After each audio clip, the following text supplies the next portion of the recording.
Hello friends, आज हम पढ़ेंगे मासानुमासिक गर्भ वृद्धि क्रम और मासानुमासिक गर्भणी परिचर्या। तो ये क्या होते हैं? यानी मंथली गर्भ यानी कि जो बालक है, गर्भस्थ बालक है यानी कि जो फीटस है उसका डेवलपमेंट कैसे हो रहा है, मंथली डेवलपमेंट। और गर्भणी परिचर्या, गर्भणी यानी कि जो प्रेग्नेंट लेडी है उसे कैसा आहार विहार देना है मंथली। मासानुमासिक मंथली वाइज, मंथली कैसा उसे आहार विहार देना है। तो ये किसके अनुसार पढ़ेंगे? ये पढ़ेंगे आचार्य चरक के अनुसार। तो ये कहाँ वर्णित है? ये चरक संहिता के शारीर स्थान के अध्याय नंबर 4 में वर्णित है। गर्भवृद्धि क्रम, जो कि महती गर्भाव क्रांति शारीर अध्याय है, यह अध्याय नंबर 4 का नेम है। और दूसरा जो गर्भणी परिचर्या है मासानुमासिक, वो वर्णित है अध्याय नंबर 8 में, जो कि जाति सूत्रीय शारीर अध्याय उसका नाम है। तो ये दोनों ही टॉपिक शारीर स्थान के हैं और गर्भ वृद्धि क्रम अध्याय 4 का है, गर्भणी परिचर्या अध्याय 8 का है शारीर स्थान के। ठीक है इस। तो अब हम मंथली जो इंक्रीमेंट है, गर्भ वृद्धि क्रम है और गर्भणी परिचर्या है, उसको कंपैरेटिवली पढ़ेंगे। सबसे पहले फर्स्ट मंथ का गर्भ वृद्धि क्रम देखा, फिर फर्स्ट मंथ की गर्भणी परिचर्या देखी, फिर सेकंड मंथ का गर्भ वृद्धि क्रम देखा, फिर सेकंड मंथ की गर्भणी परिचर्या देखी। ऐसे ही हम 9th मंथ तक साथ साथ गर्भ वृद्धि क्रम देखेंगे कि गर्भ में कैसा डेवलपमेंट हो रहा है, क्या साइन एंड सिम्टम्स आ रहे हैं, क्या फिजियोलॉजी चेंज हो रही है। और गर्भणी परिचर्या मतलब कौन कौन से आहार देने हैं गर्भणी को मंथली वाइज, उस मंथ में फर्स्ट मंथ में कौन सा देना है, सेकंड मंथ में कौन सा देना है, वो हम देखेंगे। ठीक है। तो हम स्टार्ट करते हैं फर्स्ट मंथ में। तो फर्स्ट मंथ में है प्रथम मासे समूर्छिता सर्वधातु कलुषीकृता खेट भूत भवत्य अव्यक्तम विग्रह सद असद भूता अंग अवयवा। तो जो पहला मंथ होता है, जब ओवम और स्पर्म का फर्टिलाइजेशन हो जाता है और जब कंसेप्शन हो जाता है, जब इम्प्लांटेशन होता है, उसके बाद क्या डेवलपमेंट होता है वो हम देखेंगे। तो प्रथम मंथ में है समूर्छिता सर्व धातु कलुषीकृता, सारे धातुओं का मिश्रण होता है, यानी कि रस रक्त मांस मेद अस्थि मज्जा शुक्र जो जायगोट बनता है वो सारे धातुओं का मिश्रण होता है। खेट भूतो, खेट भूतो मतलब खेट भूतो होता है कफ धातु का स्वरूप। कफ धातु के स्वरूप का होता है अव्यक्त अविग्रह, अव्यक्त अव्यक्त होते हैं उसके अंग प्रत्यंग। सद असद भूत अंग अवयव, सद असद मतलब ट्रू और फॉल्स, यानी कि कोई कहता है उसमें अवयव हैं तो ये सही है, कोई कहता है उसमें अवयव नहीं है, ये भी सही है। अब अवयव क्या होते हैं? ऑर्गन्स। कोई कहता है उसमें ऑर्गन्स हैं, ये भी सही है, कोई कहता है उसमें ऑर्गन्स नहीं है, ये भी सही है। तो सत असत भूत अंग अवयव, उसके अंग प्रत्यंग सत और असत दोनों रूप में होते हैं, होते भी हैं और नहीं भी होते हैं, ये दोनों ही ठीक है। प्रथम मास के जो गर्भ वृद्धि क्रम है उसमें। ठीक है। तो क्या क्या है? सर्व धातुओं का सम्मिश्रण स्वरूप संकलित रूप बनकर कफ धातु का स्वरूप धारण कर अव्यक्त शरीर वाला होता है। क्या क्या होता है? सारी धातुओं का मिश्रण होता है, रस रक्त मांस मेद अस्थि मज्जा शुक्र सारी धातु होता है, उनका मिश्रण होता है और कफ धातु के स्वरूप होता है और अव्यक्त शरीर वाला होता है। अव्यक्त मतलब उसके अंग प्रत्यंग जो होते हैं वो फुली प्रेजेंट नहीं होते हैं, अनप्रेजेंट होते हैं, मतलब वो एब्सेंट होते हैं, अंग प्रत्यंग अव्यक्त होता है वो। और उसके अंग प्रत्यंग सत्य और असत्य दोनों रूप में होते हैं, यानी कि अंग प्रत्यंग होते भी हैं और नहीं भी होते हैं, दोनों ही सेंटेंस करेक्ट हैं प्रथम मास के गर्भ के लिए। ठीक है गाइस। अब हम देखते हैं गर्भणी परिचर्या, यानी कि प्रथम मास में जो गर्भणी है उसका आहार क्या देना है। तो प्रथम मासे संकिता चेत गर्भ आपन्ना क्षीर अनुप संस्कृतम मात्रा वंचित काले काले पीवे सातमेव च भोजनम सायं प्रातः भुंजित। तो प्रथम मास में जब ये शंका हो जाए कि गर्भ का आपन्न हो गया है, यानी कि गर्भ बॉडी में इम्प्लांट हो गया है यूट्रस में, तो फिर क्षीर यानी कि दूध को अन उपसंस्कृत किसी भी औषधि से संस्कृत नहीं करना है, मात्रा में और शीत लेना है, शीतल दुग्ध लेना है, काले काले पीवे समय समय पर पीना है। साथ में जब भोजनम साय प्रातः भुंजित, और साथ में भोजन जो गर्भिणी के लिए साथ में हो, मतलब जो गर्भिणी के लिए फेवरेबल फूड हो, उसके पथ्य के लिए, उसके शोतस के लिए, उसकी बॉडी के लिए जो फेवरेबल फूड है वही फूड लेना है। भोजन साय प्रातः भुंजित, क्योंकि अगर हमने ऐसा फूड ले लिया जो एलर्जी करता है तो उससे फीटस पर इफेक्ट पड़ेगा, या कुछ ऐसा फूड ले लिया जो बॉडी में प्रेग्नेंट लेडी जो गर्भिणी है उसके लिए फेवरेबल नहीं है तो वो भी जो प्रेगनेंसी हुई है, जो गर्भस्थ बालक है, शिशु है, उस पर भी इफेक्ट पड़ सकता है। ठीक है। तो प्रथम मास में सविधातु कलुषिकता, सारी धातुओं का मिश्रण होता है, खेटभूता कफ स्वरूप होता है, अव्यक्त होता है, सद असद भूत अवयव होते हैं। और प्रथम मास में क्या देना है, गर्भिणी को शीतल दुग्ध मात्रा में देना है समय समय पर, और उसमें कोई औषध से पकाया हुआ ना हो, और प्रातः प्रातः साथ में ही भोजन करना है, और सुबह शाम साथ में भोजन करना है। ठीक है। अब हम पढ़ेंगे द्वितीय मास। द्वितीय मास में क्या होता है, द्वितीय मास में पहले गर्भ वृद्धि क्रम देखेंगे, फिर गर्भणी परिचर्या देखेंगे। ठीक है। तो ये इधर साइड पे चलेगा, लेफ्ट हैंड साइड पे चलेगा गर्भ वृद्धि क्रम, और राइट हैंड साइड पे चलेगा गर्भणी परिचर्या। गर्भणी परिचर्या जाति सूत्री अध्याय 8 में वर्णित है, और जो गर्भ वृद्धि क्रम है वो अध्याय नंबर 4 महती गर्भावक्रांति शारीरिक अध्याय में वर्णित है। ठीक है। अब हम देखेंगे गर्भ वृद्धि क्रम। पहले द्वितीय मासे घना संपेदते पिंडा पेशी अर्बुदम व तत्र घनम पुरुषा पेशी स्त्री अर्बुदम नपुंसक। तो दूसरे मास में वह कलल घन गाढ़ा बन जाता है, जो सब धातु कलुषीकृत सारा धातुओं का सम्मिश्रण है वो और ज़्यादा डेंस हो जाता है द्वितीय भाग में, और 3 भाग होते हैं उसके, पिंड पेशी अर्बुद। अगर पिंड में हुआ तो पुरुष बनेगा, पेशी हुई तो स्त्री बनेगी, अर्बुद हुआ तो नपुंसक बनेगा। अगर वो कलल पिंड बन जाता है तो उससे पुरुष की उत्पत्ति होगी, जो गर्भस्थ बालक होगा वो पुरुष होगा। अगर जो वो कलल है, जो सर्व धातु कलुषिकता है, वो पेशी बन जाता है, तो पेशी के रूप में हो जाता है, तो वहाँ से स्त्री का डेवलपमेंट होगा। अगर वो अर्बुद बन जाता है तो वो नपुंसक डेवलपमेंट करेगा। ठीक है। तो क्या क्या है, घना पुरुषा, पेशी स्त्री, अर्बुदम नपुंसकम। द्वितीय मासे संपदिते पिंडा, घना संपदिते पिंडा। ठीक है। अब हम देखेंगे द्वितीय मास में कौन सा आहार देना है, कौन सा आहार देना है गर्भिणी को। तो द्वितीय मास में जब ये वो जो गर्भ होगा, गर्भस्थ बालक है, वो घन बनता जा रहा है, उस मास में यानी कि पूरे सेकंड मंथ तक हमें क्या देना है, क्षीर मेवचा मधुर औषध सिद्धम, मधुर गण की औषधियों से सिद्ध पका हुआ दूध ही दूसरे मास में देना है समय समय पर। तो मधुर गण क्या है, काकुल्यादि गण, तो उसकी औषधों से पकाया हुआ दुग्ध ही दूसरे मास में समय समय पर देना है। क्षीर मेवम च मधुर औषध सिद्धम, मधुर गण की औषधियों से सिद्ध दुग्ध समय समय पर देना है। पहले मास में हमें शीतल दुग्ध देना था समय समय पर, कोई भी औषधि का उसमें प्रयोग नहीं करना था। और द्वितीय मास में हमें जो मधुर गण की औषधि हैं, काकुल्यादि गण हैं, उससे औषधि से सिद्ध दुग्ध समय समय पर देना है। ठीक है। तो ये द्वितीय मास हो गया। अब हम आते हैं तृतीय मास पर। तृतीय मासे सर्व इंद्रियाणि सब अंग अव्यवाश्च योगम पद्यमान भी निर्वंतन्ते। तो तृतीय मास में जो गर्भ वृद्धि क्रम है, उसके तृतीय मास की 3rd मंथ में सारी इंद्रियां, सर्वे इंद्रियाणि, सारी इंद्रियां योग पद्यमाना भी निर्वंतन्ते, एक साथ डेवलप होती हैं। जो एकादश इंद्रिय हैं, चक्षु इंद्रिय, घ्राण इंद्रिय, श्रोत इंद्रिय, वाग इंद्रिय, उभेंद्रिय है मन और स्पर्श इंद्रिय, और हस्त पाद गुदा मूत्र इंद्रिय, बाक इंद्रिय, ये जो है ये एक साथ डेवलप होती हैं। योग पत्य का मतलब होता है एक साथ डेवलप हो रहे हैं। और सर्व अंग प्रत्यंग, सारे अंग हैं, हृदय, उंडुक, फुफ्फुस, ब्रक, जो भी है, यूट्रस, गॉल ब्लैडर, जो सब है, सब एक साथ डेवलप हो रहे हैं। सारे अंग एक साथ डेवलप होते हैं 3rd मंथ में। तो आचार्य चरक के अनुसार सारे अंग एक साथ डेवलप हो रहे हैं। इसका मतलब जो आचार्य चरक के अनुसार दोहर्द अवस्था है, जब दो हृदय हो जाते हैं, यानी कि गर्भिणी में भी हृदय होता है और बालक में भी हृदय होता है, दोनों में हृदय होते हैं, तो वो स्टेज कब स्टार्ट होती है, 3rd मंथ से। ठीक है। तो 3rd मंथ में सारे अवयव बन जाते हैं। तो आचार्य चरक के अनुसार 2 हृदय अवस्था 3rd मंथ में होती है। अब तृतीय मास में गर्भिणी परिचर्या में क्या देना है, तृतीय मास से क्षीरम मधु शर्पेभ्या अनुपसृज्यते। तृतीय मास में दूध में मधु और घृत मिलाकर तीसरे मास में समय समय से पीवें। तो तृतीय मास में दूध में मधु और घृत मिलाना है, या कि मिल्क लेना है, उसमें हनी ऐड करना है और घी ऐड करना है, उसे समय समय पर देना है तीसरे मास में। जब सारे अंग प्रत्यंग और सारी इंद्रियां एक साथ डेवलप हो रहे हैं तीसरे मंथ में, उसी मंथ में हमें गर्भिणी को क्या देना है, मिल्क लेना है, उसमें मधु यानी कि हनी लेना है और घृत लेना है।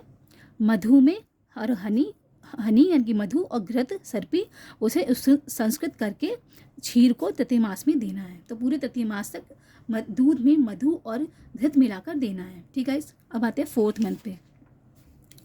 तो 4th मंथ में गर्भ वृद्धि क्रम क्या है वो देखते हैं।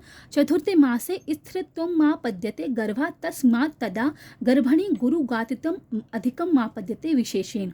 तो जो चतुर्थ मास होता है, 4th मंथ होता है, इसमें जो गर्भस्थ बालक है वो स्थिर हो जाता है, इनकी स्टेबल हो जाता है, क्योंकि जो थर्ड मंथ है उसमें सारे अंग अवयव, सारी इंद्रियां, उनका डेवलपमेंट हो गया है। अब उसको इंक्रीज़ करना है, अब उनका साइज़ बढ़ेगा, वो बड़ा होगा, तो बड़ा होते ही उसकी उसमें स्टेबिलिटी आ जाती है। तो फोर्थ मंथ में क्या होता है, स्थिरत्व आता है गर्भस्थ बालक में, और गर्भणी जो होती है वो गुरु गात्र हो जाती है। उसमें स्थिरता आएगी, उसका साइज़ बढ़ेगा, और गर्भणी भी गुरु गात्र हो जाती है, हैवी बॉडी हो जाती है गर्भणी की। ठीक है गाइस, तो सारे अंग प्रत्यंग बैले की अपेक्षा बड़ा बन जाता है, इसलिए गर्भणी का शरीर अधिक भारी प्रतीत होता है। तो जो स्थिर गर्भ है उसमें स्थिरता उत्पन्न हो जाती है और बैले की अपेक्षा बड़ा बन जाता है, इसलिए गर्भणी अधिक भारी प्रतीत होती है, तो स्थिर हो जाता है।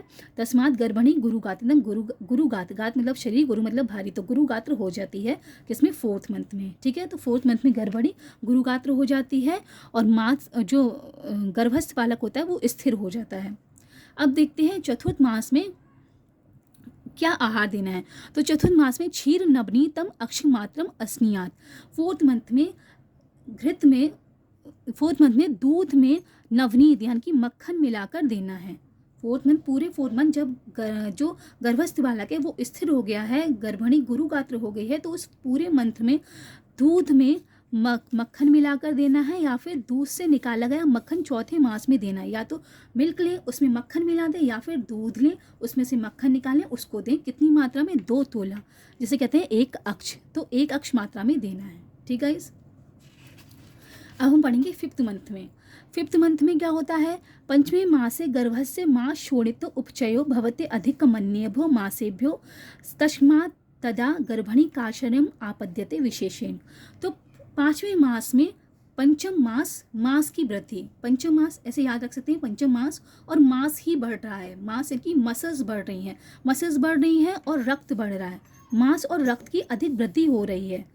मास शोणित उपचय, मांस की और रक्त की अधिक वृद्धि हो रही है, तो इससे गर्भणी काशर्य मतलब कृष्ण की बहुत पतली दुबली पतली हो जाती है। जो प्रेग्नेंट लेडी है वो बहुत दुबली पतली हो जाती है फिफ्थ मंथ में, क्योंकि जो गर्भस्थ बालक है, जो फीटस है, उसका मसल मास बढ़ रहा है और उसका ब्लड भी बढ़ रहा है, तो इससे गर्भणी बहुत क्रश हो जाती है, क्योंकि सारे न्यूट्रिएंट्स जो डेवलप प्रोटीन जो होती है वो गर्भस्थ बालक को नीड है, गर्भस्थ बालक के पास चाहिए, क्योंकि उसे मसल मास बढ़ाना है, अपना ब्लड का अमाउंट बढ़ाना है, तो इसलिए गर्भणी विशेष क्रश हो जाती है। तो फोर्थ मंथ में जो गर्भस्थ बालक था वो स्थिर हो रहा था और गर्भणी गुरु गात्र हो रही थी फोर्थ मंथ में। और फिफ्थ मंथ में जो गर्भस्थ बालक है उसमें मांस और रक्त की वृद्धि हो रही है और गर्भणी जो है वो काशर्य हो रही है, गर्भणी काशर्य यानी कि गर्भणी विशेष क्रश हो रही है। अब इसमें फिफ्थ मंथ में, पूरे फिफ्थ मंथ में हमें क्या कैसा दूध देना है या क्या आहार देना है। पंचम मास से क्षीर सर्पी, दूध में घृत मिलाकर या दूध से निकाला हुआ घृत 5वें मास में देना है। फोर्थ मंथ में क्या देखा था हमने, मक्खन मिलाकर दे रहे थे या दूध से मक्खन निकाल कर दे रहे थे। फिफ्थ मंथ में हमें दूध में घृत मिलाकर देना है या दूध से निकाला हुआ घृत 5वें मास में पीना है। ठीक है, हम पढ़ेंगे सिक्स मंथ में। सिक्स मंथ में क्या गर्भ वृद्धि क्रम है वो देखते हैं। षष्ठे मासी गर्भस्य बल वर्ण उपचयो भवते अधिकम मन्येभ्यो मासेभ्य तस्मात् गर्भणी बल वर्ण हानि आपदित्य विशेषेण। तो 6 मंथ में जो गर्भस्थ बालक है उसका बल और वर्ण का उपचय हो रहा है, बल उसमें स्ट्रेंथ आ रही है 6 मंथ में, उसकी स्ट्रेंथ बढ़ रही है, उसका वर्ण जैसे श्याम वर्ण होगा या गौर वर्ण होगा या गौर श्याम होगा, कौन सा वर्ण का होगा उसका भी उपचय हो रहा है, उसका भी फॉर्मेशन हो रहा है, उसकी भी वृद्धि हो रही है, उसकी भी एनाबॉलिक एक्टिविटीज़ हो रही हैं। तो बाकी मास की अपेक्षा, जितनी भी मास हैं बाकी सारे मासों की अपेक्षा उसका बल और वर्ण का अधिक उपचय होता है, इसलिए गर्भणी के बल और वर्ण की विशेषकर हानि हो जाती है। तो सारा बल और वर्ण का उपचय गर्भस्थ बालक में होना है, तो इसलिए गर्भणी में जो होगी बल वर्ण की हानि हो जाएगी, तो गर्भणी में बल वर्ण की हानि हो जाती है। अब 6 मंथ में क्या आहार देना है, तो षष्ठी मास से क्षीर सर्पी मधुर औषध सिद्धन, मधुर गढ़ की औषधियों से सिद्ध किए हुए दूध में घृत मिलाकर पिएं या मधुर गढ़ की औषधियों से पकाए हुए दूध से निकाला हुआ घृत करें। तो दुग्ध लेना है, उसमें मधुर गढ़ की औषधियों से उसे सिद्ध करना है और उससे घृत निकालना है, या फिर मधुर गढ़ की औषधियों से सिद्ध कर दो दूध को, उसमें घृत मिला दो, या तो मधुर गढ़ की औषधियों से सिद्ध करने के बाद उसका घृत निकाल लो वो देना है, या फिर मधुर गढ़ की औषधियों से दुग्ध को सिद्ध करके उसमें घृत मिलाना है, ये 6 मंथ में पीने के लिए देना है। ठीक है, अब हम देखते हैं सेवंथ मंथ में। सेवंथ मंथ में क्या होता है? सप्तमे मासी गर्भा सर्व भावेर आपे यायते तस्माता गर्भिणी सर्व कार्य क्लांतमा भवती। तो 7वें मास में गर्भ सभी प्रकार से पुष्ट होता है, इसलिए गर्भिणी और मास की अपेक्षा इस मास में अधिक दुर्बल एवं उदास प्रतीत होती है। तो 7वें मास में गर्भ एकदम पुष्ट हो जाता है, उसके जितने भी भाव हैं वो सब डेवलप हो जाते हैं, जो गर्भ होता है वो फुली डेवलप हो जाता है, इसलिए गर्भिणी और मास की अपेक्षा इस मास में दुर्बल एवं उदास प्रतीत होती है। तो क्लांतमा किस में हो रही है? क्लांतमा हो रही है 7वें मंथ में। 4th मंथ में थी गुरुगात्र, 5th मंथ में थी मास रक्त कम हो रहा था तो कृश हो रही थी, 6th मंथ में हो रही थी, 6 मंथ में हो रही थी वो बल और बण की विशेष हानि हो रही थी गर्भिणी में, और 7वें मंथ में वो क्लांतमा हो रही है, यानी कि दुर्बल और उदास प्रतीत हो रही है, क्लांतमा हो रही है। ठीक है, अब हम देखते हैं 7वें मास में क्या देना है। तो 6ठे मास में बताए हुए मधुर गण से सिद्ध क्षीर सर्पी का ही प्रयोग 7वें मास में करना है। तो 6ठे मास में जो देखा था कि दूध में मधुर गण की औषधियों को मिला के उसमें घृत मिलाकर, या दूध में मधुर गण की औषधियों को सिद्ध करके उसमें से घृत निकाल कर देना था, वही 7वें मंथ में देना है। लेकिन 7वें मंथ में कुछ स्पेशल पॉइंट्स हैं, जैसे कि 7वें मासे तक गर्भस्य केशा जाए माना मातुर विदाहम जनयति स्त्री भवंती तन्यति भगवान आत्रेय। तो स्त्रियां कहती हैं कि 7वें मास में जो गर्भस्थ बालक है उसके केश डेवलप होते हैं, उसके हेयर डेवलपमेंट होता है, इसलिए उर में जो छाती होती है वहाँ विधा होती है, माता की विधा होती है। लेकिन भगवान आत्रेय कह रहे हैं गर्भ के उत्पीड़न से वात पित्त और कफ से उर में विधा होती है, और कंडू होता है, कंडू मूला चा किक्किस, और इसलिए उसमें किक्किस की उत्पत्ति होती है। तो किक्किस की उत्पत्ति किससे होती है? वात पित्त और कफ से। और किक्किस की किस मंथ में उत्पत्ति हो रही है? 7वें मंथ में उत्पत्ति हो रही है किक्किस की। किक्किस क्या होता है? किक्किस में बॉडी पे मार्क पड़ जाते हैं, अगर ज़्यादा इचिंग की जाए, प्रेग्नेंट लेडी अगर ज़्यादा इचिंग करती है 7वें मंथ में, तो किक्किस की उत्पत्ति होती है, बॉडी मार्क्स होते हैं ये। ठीक है, तो जो स्त्रियां वो तो कह रही हैं केश के उत्पन्न होने से दहा हो रही है, और वो आत्रेय पुनर्वसु कह रहे हैं कि मात पित्त कफ के प्रकोप होने से उर में जाने से वहाँ पे विधा हो रही है, और किक्किस की भी उत्पत्ति हो रही है। तो ये 7वें मंथ में बताया है। अब हम देखते हैं 8th मंथ में। 8th मंथ में क्या होता है? रस हारिणी भी संवाहिनी भी मुहुर मुहुर ओजा परस्परत आदाते गर्भस्य संपूर्णत्वात् तस्मात् तथा गर्भिणी मुहुर मुहुर उदा युक्ता भवती मुहुर मुहुश्च मलाना तथा गर्भा। तो 8वें मास में ओज जो होता है वो अस्थिर होता है, कभी ओज माता में होता है, कभी ओज गर्भस्थ बालक में होता है। जब गर्भस्थ बालक में होता है तो बालक जो होता है प्रसन्न होता है, माता उदास होती है, और जब माता में ओज आ जाता है तो माता प्रसन्न हो जाती है, गर्भस्थ बालक उदास हो जाता है। तो 8वें मास में रस संवाहिनी द्वारा ओज माता से गर्भ के हृदय में और गर्भ से माता के हृदय में परस्पर आता जाता रहता है, क्योंकि गर्भ पूर्ण रूप से तैयार नहीं होता है। 8वें मास में गर्भ पूर्ण रूप से तैयार नहीं है, क्योंकि ओज की अस्थिरता है। ठीक है, तो इसलिए 8वें मास में डिलीवरी नहीं करानी चाहिए। फिर है क्षीर यवागु को दूध में पकाकर और उसी में घृत मिलाकर समय समय पर पिएं। क्षीर यवागु सर पे स्मति काले काले पिबेद। क्षीर यवागु दूध में यवागु बनाकर उसे समय समय पर पीना है। तो यवागु का वर्णन कब किया आचार्य चरक ने? 8वें मास में। 8वें मास में क्षीर यवागु देनी है गर्भिणी को। ये बहुत इंपॉर्टेंट है कि किस मास में क्षीर यवागु देनी है, वो 8वें मास में क्षीर यवागु देनी है गर्भिणी को। ठीक है, अब हम देखते हैं 9वें मास में। तो नवम मासम उपादाय प्रसव काला मित्ति आहु दशमानम मासात। तो 8वें मास के बाद एक दिन बीत जाने पर ही अर्थात 9वें मास से लेकर 10वें मास तक विधिन रहित प्रसव काल माना गया है। तो आचार्य चरक ने 9th मंथ से लेकर जैसे ही 8th मंथ कंप्लीट हुआ, फर्स्ट डे हुआ 9th मंथ का, उस first day of the 9 month से लेकर पूरे 10 मंथ तक प्रसव काल माना है, इसमें डिलीवरी हो सकती है आचार्य चरक के अनुसार। ठीक है, अब 9वें मास में क्या देना है आचार्य चरक के अनुसार गर्भिणी को? मधुर औषध सिद्धेन तैल अनुवाशेत। मधुर गढ़ की औषधियों से सिद्ध, यानी कि काकुल्यादि गढ़ की औषधियों से सिद्ध तैल से अनुवाशन वस्ती देनी है, अनुवाशेत।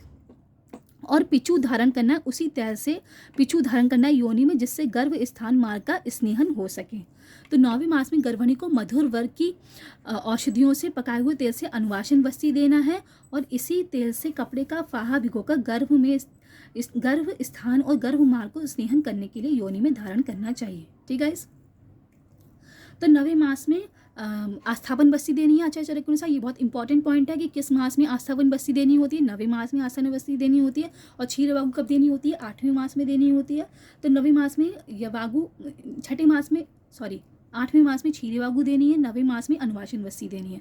तो अनुवाचन वस्ती किसे देनी है? मधुर वर्ग की औषधि से सिद्ध करके तैल से उसे अनुवाचन वस्ती देनी है। और गर्भ मार्ग में भी जो वजाइनल कैनाल है उसमें भी फाहा रखना है, जो मधुर वर्ग की औषधि से सिद्ध तैल है उससे, उसी से जिससे अस्थापन वस्ती दे रहे हैं उसी से ही फाहा भिगो कर रखना है। ठीक है गाइस, तो ये था गर्भ वृद्धि क्रम और गर्भणी परिचर्या हैंड टू हैंड, एक साथ चल रहा था। फर्स्ट मंथ, उसका फर्स्ट मंथ, सेकंड मंथ। ठीक है गाइस, तो पहले हमने देखा 9वां मंथ, फिर देखा 8th मंथ, फिर देखा 7th मंथ, फिर देखा 6th मंथ, फिर देखा 5th मंथ, फिर देखा 4th मंथ, फिर देखा 3rd मंथ, फिर देखा था 2nd मंथ, उससे पहले देखा था 1st मंथ। ठीक है गाइस, तो ऐसे पूरी गर्भणी परिचर्या पूरी हो गई। I hope you will understand it better. Thank you guys. Have a nice day. जय हिंद, जय भारत।